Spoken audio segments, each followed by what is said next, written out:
तो अब हम अपने एक्सरसाइज के प्रॉब्लम को सॉल्व करेंगे। तो एक्सरसाइज 1.1 का पहला क्वेश्चन है कि what is difference between a collection and A set. तो कलेक्शन और सेट के बीच में क्या डिफरेंस है और रीज़न्स भी देने हैं, अपने जो आंसर है उसका एक उसका रीज़न भी देना है, ठीक है ना। तो चलिए हम लोग डिफ़ाइन करते हैं सेट, ठीक है, और कलेक्शन को। तो अगर हम कलेक्शन की बात करें तो कलेक्शन हम किसे बोलते हैं। तो अगर हम कलेक्शन की बात करें तो कलेक्शन का मतलब हो गया कि ग्रुपिंग ऑफ ऑब्जेक्ट्स, ठीक है ना। तो हम इसको ऐसे बोल सकते हैं कलेक्शन को एक ग्रुपिंग ऑफ ऑब्जेक्ट्स, एक ग्रुपिंग ऑफ ऑब्जेक्ट्स। तो ऑब्जेक्ट्स की जो ग्रुपिंग है या एलिमेंट्स की जो ग्रुपिंग है तो उसको हम जो है वो कलेक्शन बोल सकते हैं। और इसके आगे हम ये भी बोल सकते हैं कि जो ग्रुपिंग है कि ये ग्रुपिंग मे और मे नॉट फॉलो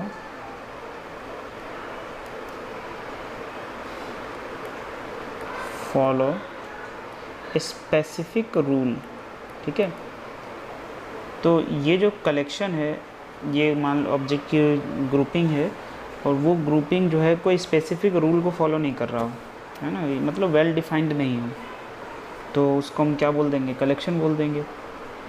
तो वहीं अगर हम सेट्स की बात करें कि हम सेट्स किसे बोलेंगे, तो हम ये बोल सकते हैं कि ए वेल डिफाइंड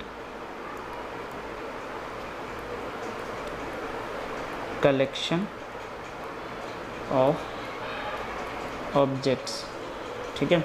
तो जो एक वेल डिफाइंड कलेक्शन है ऑब्जेक्ट का तो उसको हम क्या बोल देंगे, सेट्स बोल देंगे, ठीक है ना। अपने आंसर को सपोर्ट करने के लिए हम कुछ एग्जांपल भी ले सकते हैं। तो जैसे कि हम एग्ज़ाम्पल लेते हैं,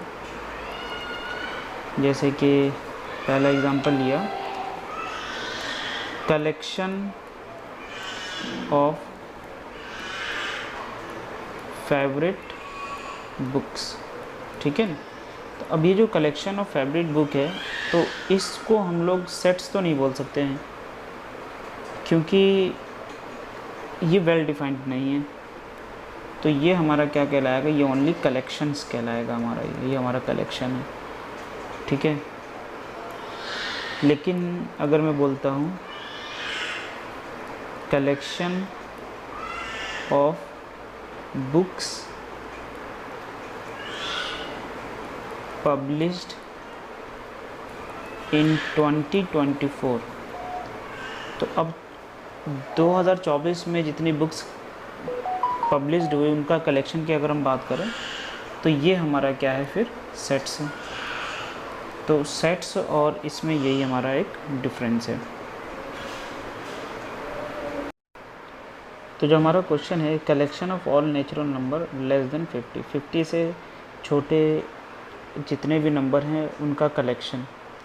अच्छा, अगर हमें ये बोलते हैं हम कि 50 से छोटे जितने भी नंबर हैं तो उनमें कौन कौन से नंबर आ सकते हैं, तो वो सारे नंबर जो होंगे जो 50 से छोटे होंगे, ठीक है ना।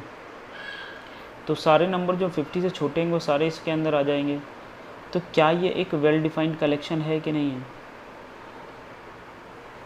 तो ये एक वेल डिफाइंड कलेक्शन है। क्यों? क्योंकि 50 से छोटे नंबर अगर हम ले लें तो 49 है, 48 है, 47 है, तो एंड सो ऑन, ये सारे नंबर हैं, ठीक है ना। तो ये सभी नंबर जो है 50 से छोटे हैं और इन सभी नंबर का कलेक्शन जो है वो मतलब उन सभी नंबर का कलेक्शन है। तो क्योंकि ये एक वेल डिफाइंड कलेक्शन है इसीलिए हम इसको क्या बोल सकते हैं कि ये हमारा एक सेट्स है, ठीक है ना। अब ये कलेक्शन बहुत लंबा है, इसका मतलब ये नहीं कि सेट्स हो नहीं होगा।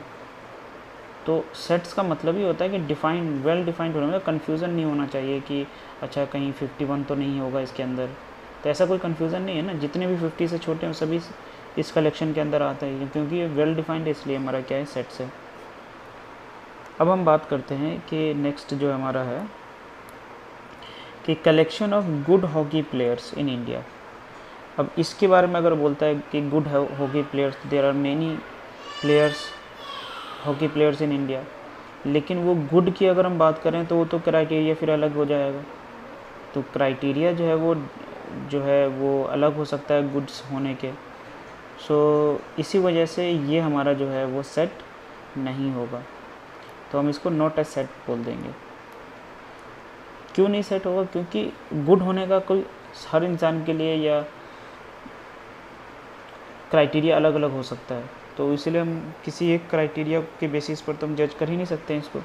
तो ये जो कलेक्शन है ये डिफाइंड नहीं है अच्छी तरीके से, भाई किस तरह के गुड, अगर कोई क्राइटेरिया इसमें दे देता है, इस क्राइटेरिया पर फिट बैठने वाले गुड हॉकी प्लेयर कौन कौन से हैं, तो हम इसको सेट बोल सकते थे। लेकिन यहाँ तो कोई क्राइटेरिया डिफाइंड ही नहीं है, तो कलेक्शन जो है वो वेल डिफाइंड नहीं है। अब हम बात करते हैं collection of all girls in your class. ठीक है, so all girls in your class, तो ये हाँ ठीक है, ये जो कलेक्शन है ये वेल डिफाइंड है, क्योंकि आपके क्लास के अंदर जितने भी गर्ल्स हैं उनका कलेक्शन के ऊपर बात कर रहा है, तो फिर ये हम बोल सकते हैं कि yes it is a set. अब हम बात करते हैं collection of most talented writer in India. Most talented writer, तो अब ये फिर अगेन कि ये हमारा एक वेल डिफाइंड नहीं है चीज़, तो नॉट ए सेट। क्यों वेल डिफाइंड नहीं है? कि भाई मोस्ट टैलेंटेड, अब टैलेंट को किस क्राइटेरिया पर जज करते हो, है ना, तो ये डिफाइंड ही नहीं अच्छी तरीके से, इसलिए हमारा ये क्या होगा, ये भी हमारा सेट नहीं होगा। Collection of difficult topic in mathematics, again difficult topics in mathematics के बारे में बात करें तो फिर ये गड़बड़ है कि हो सकता है कुछ बच्चों को सेट्स डिफ़िकल्ट लगता हो, कुछ बच्चों को लग सकता है कि इंटीग्रेशन डिफ़िकल्ट लगता हो, डिफरेंशिएशन डिफ़िकल्ट लगता हो, तो ये डिफाइंड नहीं है भाई किस तरह की डिफ़िकल्टीज़ की बात कर रहा है ये, तो ये भी हमारा क्या है, सेट नहीं होगा, क्योंकि वेल डिफाइंड नहीं है।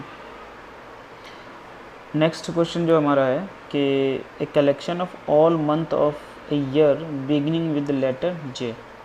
हाँ, तो अगर ये इस कलेक्शन बोलता है कि सभी मंथ की जो जे से, जिनकी शुरुआत जो है ना जे से शुरू होती है, तो उनको लेना है, तो यस, तो फिर ऐसे मंथ हमारे हो जाएंगे जनवरी, है ना, जून, जुलाई। ठीक है, तो हमें ये पता चल गया कि जे से शुरू होने वाले मंथ का कलेक्शन है, तो ये एक वेल डिफाइंड है, इसमें हमको कोई कन्फ्यूज़न नहीं है कि किन किन कलेक्शंस के बारे में बात कर रहा है, तो yes it is a set. ठीक है, तो नेक्स्ट क्वेश्चन है collection of novel written by Munshi Premchand. ठीक है, ये भी एक वेल डिफाइंड है, क्योंकि मुंशी प्रेमचंद के नोवेल के बारे में बात कर रहा है, तो हमें पता है, हमारे पास कलेक्शन है उनके, सो ये हमारा क्या हो जाएगा, ये भी हमारा सेट्स हो जाएगा।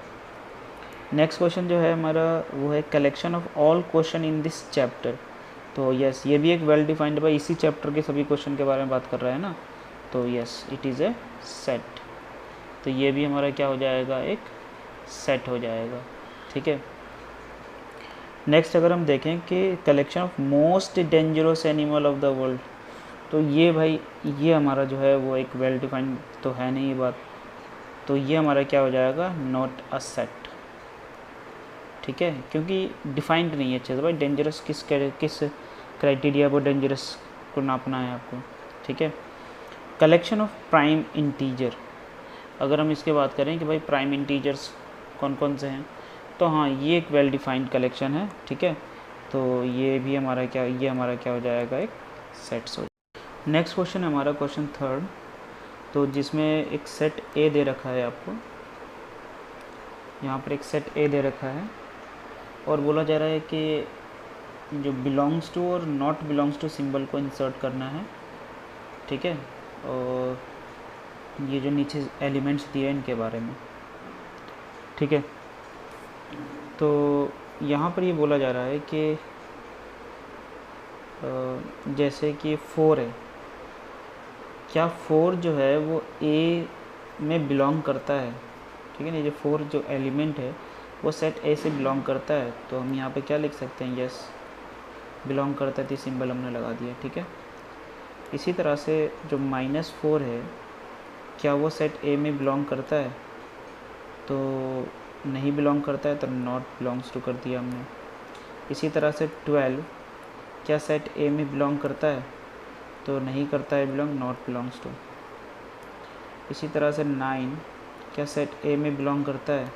तो 9 भी सेट ए से बिलोंग नहीं करता है, तो नॉट बिलोंग्स टू। इसी तरह से 0 क्या सेट ए से बिलोंग करता है? तो यस 0 बिलोंग करता है, इसलिए यहाँ पर हम बिलोंग्स टू का सिंबल दे देंगे। तो दोस्तों ये था हमारा जो है चैप्टर 1 का एक्सरसाइज 1.1 आर.डी. शर्मा का। अब हम लोग नेक्स्ट वीडियो के अंदर जो है वो डिस्क्रिप्शन ऑफ सेट्स के बारे में पढ़ेंगे।